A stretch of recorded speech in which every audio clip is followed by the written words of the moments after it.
বাংলাদেশের সঙ্গে ইতিবাচক ও গঠনমূলক সম্পর্ক বজায় রাখতে চায় ভারত। এই সম্পর্ক বহুমাত্রিক এবং একটি ইস্যুকে কেন্দ্র করে তা আটকে থাকবে না বলে মন্তব্য করেছেন ঢাকায় নিযুক্ত ভারতের হাইকমিশনার প্রণয় বার্মা। আজ মঙ্গলবার ভারতের আগরতলায় বাংলাদেশের সহকারী হাইকমিশনার হামলার ঘটনায় প্রণয় বার্মাকে বাংলাদেশের পররাষ্ট্র মন্ত্রণালয় তলব করা হয়। বৈঠক শেষে সাংবাদিকদের সঙ্গে তিনি এই কথা বলেন। বার্মা বলেন, আমরা অন্তর্বর্তীকালীন সরকারের সঙ্গে কাজ করতে ইচ্ছুক এবং দুই দেশের মধ্যে বন্ধুত্বপূর্ণ সম্পর্ক বজায় রাখতে প্রতিশ্রুতিবদ্ধ।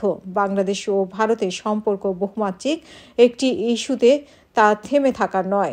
আমাদের লক্ষ্য দুই দেশের মানুষের মধ্যে সংযোগ আরও দৃঢ় করা। এর আগে সোমবার ত্রিপুরাতে বাংলাদেশের সহকারী হাইকমিশনে উগ্র হিন্দুরা গেট ভেঙে ঢুকে পড়ে এবং পুলিশের উপস্থিতিতে ভাঙচুর চালায়। অফিসিয়ালি এর প্রতিবাদ জানানোর জন্য পররাষ্ট্র মন্ত্রণালয়ের রাষ্ট্রদূতকে তলব করা হয়েছে বলে জানা গেছে।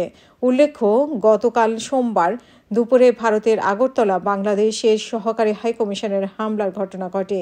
এই সময় বাংলাদেশের জাতীয় পতাকা ছিঁড়ে ফেলা হয় হিন্দু সংঘর্ষ সমিতি নামে একটি সংগঠনের সমর্থকরা এই হামলা চালান বলে জানা গেছে।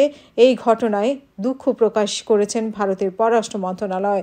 পরে সন্ধ্যায় এই হামলার ঘটনায় এক বিজ্ঞপ্তিতে তীব্র প্রতিক্রিয়া জানায় বাংলাদেশ।